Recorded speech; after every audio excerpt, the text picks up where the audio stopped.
Y el movimiento interdisciplinario y social por la educación artística lanza la campaña Sin arte no hay reforma, que busca una educación integral de los estudiantes mediante los beneficios que aportan justamente las disciplinas artísticas. Si queremos conocer más detalle, nos acompaña Hernán González, miembro de la Asociación de Pintores y Escultores de Chile, quien justamente coordina esta campaña. ¿Cómo está? Muy bien, muchas gracias. ¿De dónde nace esto? Yo me imagino que obviamente hay una serie de necesidades, pero ¿cuándo nace? ¿Cuándo ustedes decidieron hagamos esta campaña? Bueno, la verdad es que esto viene de la época del gobierno de Sebastián Piñera. Cuando Joaquín Lavín era ministro, se dictó el decreto 1363, que es un decreto que redujo a la mitad las horas de arte en la educación general básica. Ya en la reforma del 95 del presidente Félix Ruiz Tagle se había reducido drásticamente la educación artística en la enseñanza media, en el decreto 220, habiendo dejado optativo las asignaturas de arte y de artes plásticas, ahora es artes visuales y de música.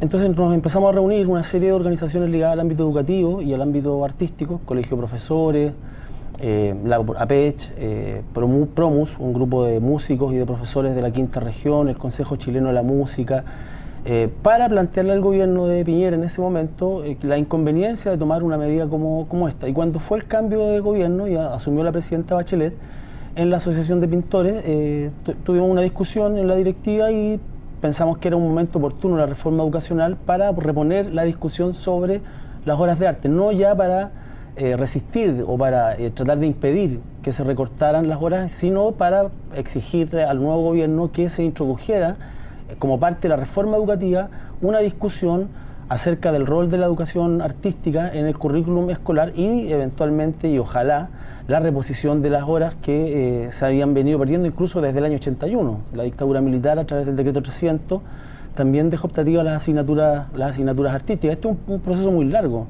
La verdad es que en el currículum escolar el arte nunca ha tenido un lugar muy importante. Antiguamente eran 2 horas de artes plásticas y de música en el currículum. Nunca se consideraron otros lenguajes como el teatro, la danza, la cultura tradicional, que tenía algunos objetivos, algunos contenidos dentro del currículum de educación física, pero el arte propiamente tal, como disciplina del conocimiento y como proceso de construcción de identidad social, nunca fue considerado en el currículum escolar. ¿Y por qué se debe ese fenómeno en nuestro país, o no sé si en Latinoamérica? No tengo el conocimiento como con datos como para poder señalarlo, pero cuando justamente la tendencia histórica, por ejemplo en Europa, en la cuna del arte es todo al revés. Las escuelas de arte son tremendas, son monstruos, son una producción de artistas impresionantes. En la música, para qué decir, en Inglaterra o en Europa en general, el arte, los museos, los chicos van, la clase de arte muchas veces la hacen dentro de los museos, con profesores, aprendiendo de obras ahí en directo. ¿Por qué en Chile se dio esa dinámica que va como en contrasentido? Bueno, no se logra entender mucho.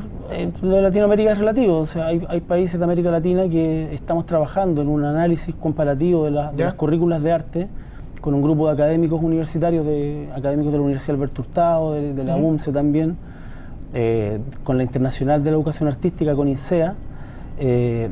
Hay países de América Latina donde sí, efectivamente, se le da más importancia al arte en el currículum escolar. Brasil, por ejemplo, hace poco, en algunos estados, en un estado federal, se estableció la obligatoriedad de las horas por ejemplo, de danza y de teatro. Bueno, Cuba es un país donde hay un desarrollo deportivo y artístico también bastante importante. México. Yo creo que esto se debe a consideraciones de tipo económico, por una parte. Hay un intento por reducir los costos. ¿A costa de quién? A costa de la educación artística, lamentablemente.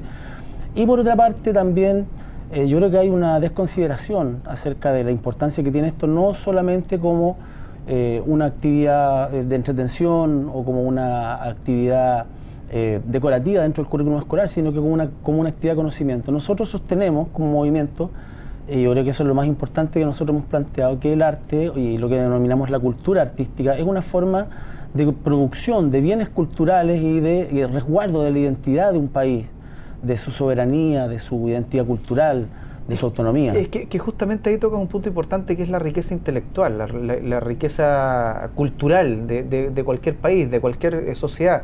Cuando ustedes van con esos argumentos a las autoridades que toman las decisiones respecto a la educación, ¿Cómo entra la discusión en ese tipo de temas? Porque suena como perogrullo, pero es que es algo que debiese estar prácticamente como base dentro de cualquier reforma educativa. Bueno, eso habría que preguntárselo a la autoridad. No, pero por eso lo pregunto directamente cuando están con ellos, ¿cómo se genera esa conversación? Porque frente a eso no hay mucho que contradecir. Bueno, lo que pasa es que, claro, efectivamente no hay mucho que contradecir porque son argumentos muy sólidos. Hay una tremenda cantidad de bibliografía académica, de investigaciones en educación artística, en estética, en filosofía, en psicología del aprendizaje que respaldan esta afirmación.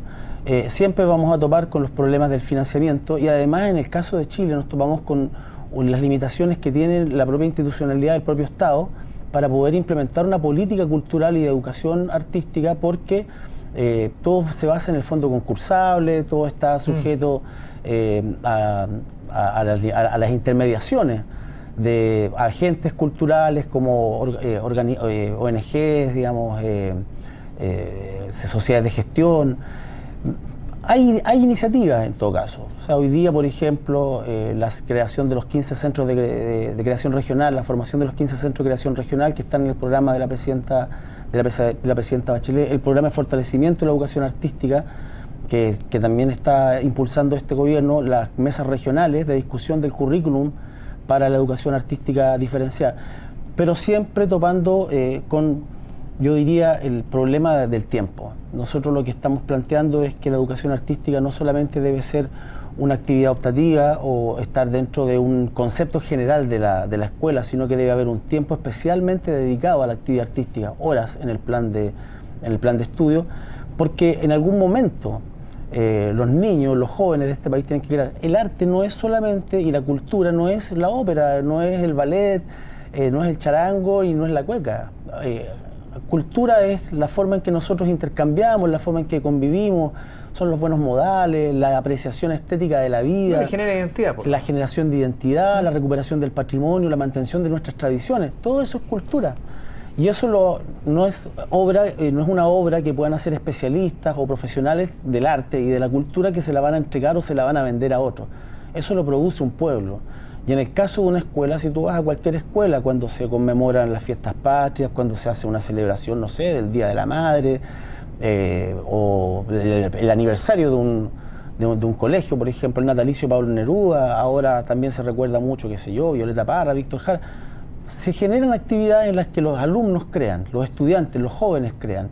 Y esa posibilidad está dada porque existan las condiciones curriculares en la escuela, también en la infraestructura, en su financiamiento para que esto sea así. Además, un caso particular es el de la educación artística especializada. Las escuelas experimentales, en Chile son 31 aproximadamente, están en unas condiciones francamente de una pobreza franciscana, con un financiamiento extraordinariamente inadecuado, sin marco regulatorio. Muchas de ellas son escuelas corporadas, no dependen del Ministerio de Educación. Actualmente, por ejemplo, en el LEA de Barroso, de Almirante Barroso, hay un tremendo problema porque se está decretando que el edificio está inhabitable, siendo que existe una corporación, un arquitecto, un grupo de arquitectos que ha dicho que no es así, y sin embargo lo quiere cerrar.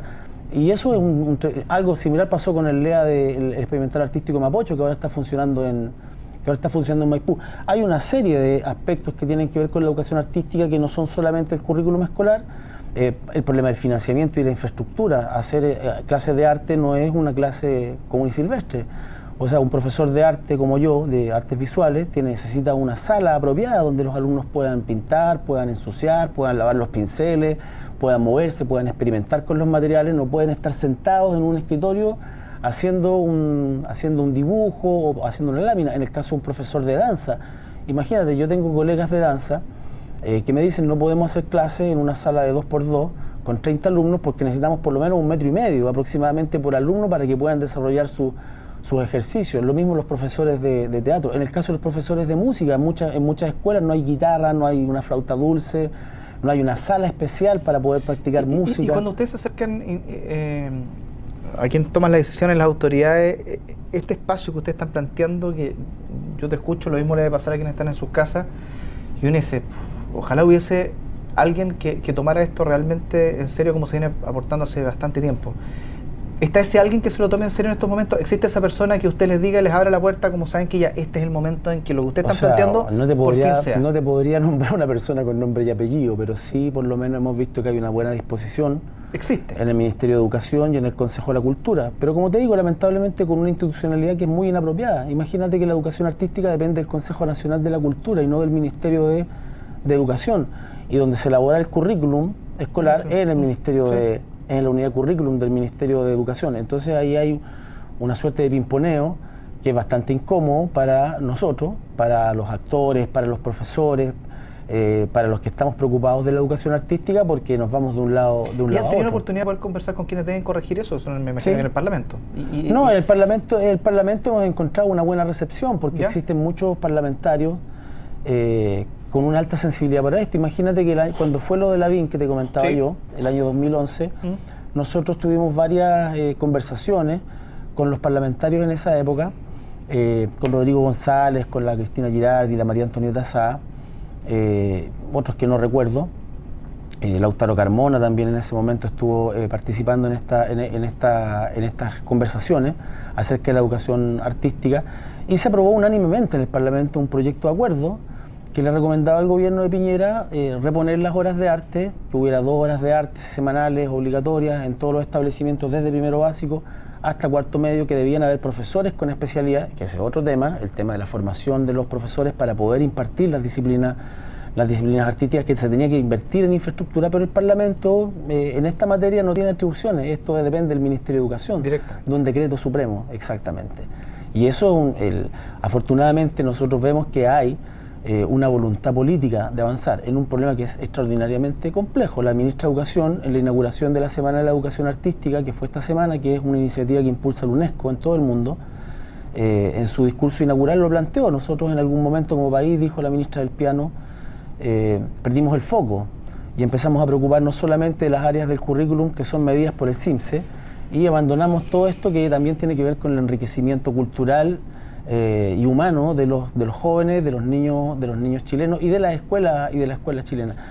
Entonces, claro, hay voluntad política, hay una buena disposición, se nos escucha, hemos tenido muchas reuniones con la unidad currículum del Ministerio de Educación, con el Consejo de la Cultura, pero siempre nos estamos topando permanentemente con estas limitaciones de la institucionalidad, y lamentablemente lo que seguramente no le pasa a todo el mundo cuando va a hablar estos temas con cualquier gobierno, con las limitaciones financieras. Bueno, ya lo sabe usted en sus casas, sin arte no hay reformas. Esta campaña que usted puede ser partícipe también, está en las redes sociales, lo puede compartir para que este movimiento vaya creciendo entonces, y a ver si las autoridades, más que escuchar, toman la decisión de una vez por todas de introducir ese es el punto, el arte, es tomar la decisión. Exactamente. Muchas gracias. Gracias a ti, Germán. Listo. Hasta luego. Nosotros hacemos una pausa hasta ahora, regresamos dentro de muy poco.